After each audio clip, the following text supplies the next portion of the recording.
মুর্দাবাদ সন্ত্রাসবাদ নিপাজক সন্ত্রাসবাদ নিপাজক পাকিস্তান হাই হাই পাকিস্তান হুঁশিয়ার পাকিস্তান গো ব্যাক ইন্ডিয়া জিন্দাবাদ ভারত মাতা জিন্দাবাদ পাকিস্তান হুঁশিয়ার সন্ত্রাসবাদ নিপাজক পাকিস্তানক শেষ কৰি দিবলৈ আমি ভাৰত চৰকাৰক আমি দাবী জনাইছোঁ।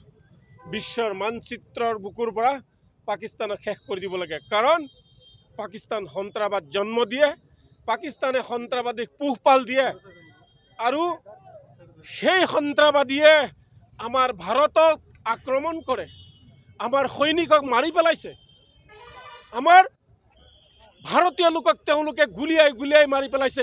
আমাৰ সহ্য হোৱা নাই। আমি ভাৰত চৰকাৰক কৈ আছো যে আমাকো অস্ত্ৰ দিয়ক, আমি পাকিস্তানৰ বিৰুদ্ধে আমি যুদ্ধ কৰিম, পাকিস্তানৰ বিৰুদ্ধে আমি যুদ্ধ কৰিবলৈ প্ৰস্তুত। কিন্তু আমাৰ ভাৰতত যদি কোনোবাই আঘাত দিয়ে, আমাৰ ভাৰতীয় মানুহক যদি কোনোবাই অত্যাচাৰ কৰে, আমি চাই থাকিব নোৱাৰো। আমি ইংৰাজক খেদিব পাৰিছোঁ, আমি ইংৰাজৰ হাতৰ পৰা স্বাধীন কৰিব পাৰিছোঁ, যিহেতু আমি পাকিস্তানকো আমি খেদিব পাৰিম। পাকিস্তানক বিশ্বৰ মানচিত্ৰৰ পৰা ধূলিসাৎ কৰিবলৈ আমাৰ ক্ষমতা আছে, আমাৰ ইণ্ডিয়ান আৰ্মিৰ ক্ষমতা আছে, আমাৰ নেভিৰ ক্ষমতা আছে, আমাৰ ভাৰত চৰকাৰৰ ক্ষমতা আছে। এতিয়া এটাই কথা, এতিয়া ৰাজনীতিৰ নামত হিন্দু মুছলমান কৰি লাভ নাই।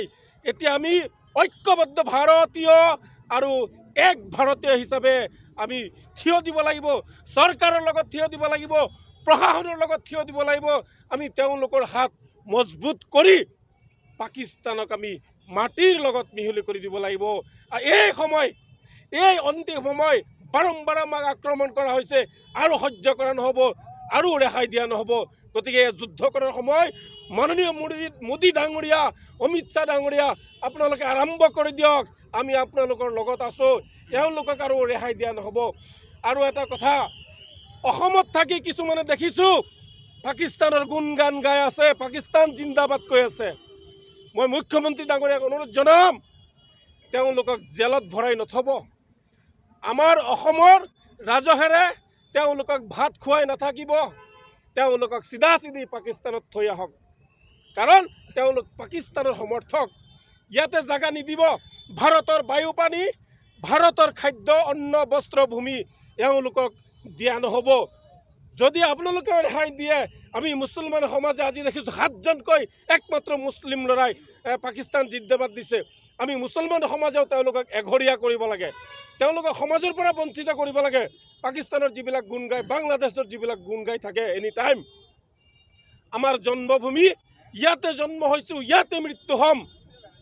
বৰ বেয়া কথা যে আমিনুল ইছলামৰ নামৰ এজন বিধায়ক হৈও তেওঁ ভাৰতৰ বিৰুদ্ধে গৈ পাকিস্তানৰ গুণগান গাইছে। তেওঁৰ বিধায়ক পদ কিয় এতিয়ালৈকে খাৰিজ কৰা নাই? বিধানসভাৰ অধ্যক্ষ ডাঙৰীয়া আৰু ৰাজ্যপাল মহোদয়ক মই অনুৰোধ জনাইছোঁ, তেওঁক 24 ঘণ্টাৰ ভিতৰত বিধায়ক পদ খাৰিজ কৰিব লাগে। বদৰুদ্দিন আজমল ডাঙৰীয়া এতিয়ালৈকে তেওঁৰ যিটো মেম্বাৰশ্বিপ আছিল, মেম্বাৰশ্বিপো কৰ্তন কৰা নাই। কি কাৰণত এজন পাকিস্তানী সমৰ্থকক ইমান সুবিধা দিয়া হৈছে?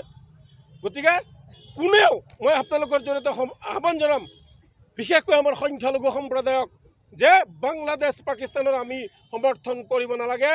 আমাৰ এইখন ভাৰতবৰ্ষ, ইয়াতে জন্ম হৈছোঁ, ইয়াতে মৃত্যু হৈছোঁ, ইয়াতে থাকিম, ইয়াতে জীয়াই থাকিম। চৰকাৰৰ প্ৰশাসন য'ত যাব আমি তেওঁলোকৰ লগত আছোঁ।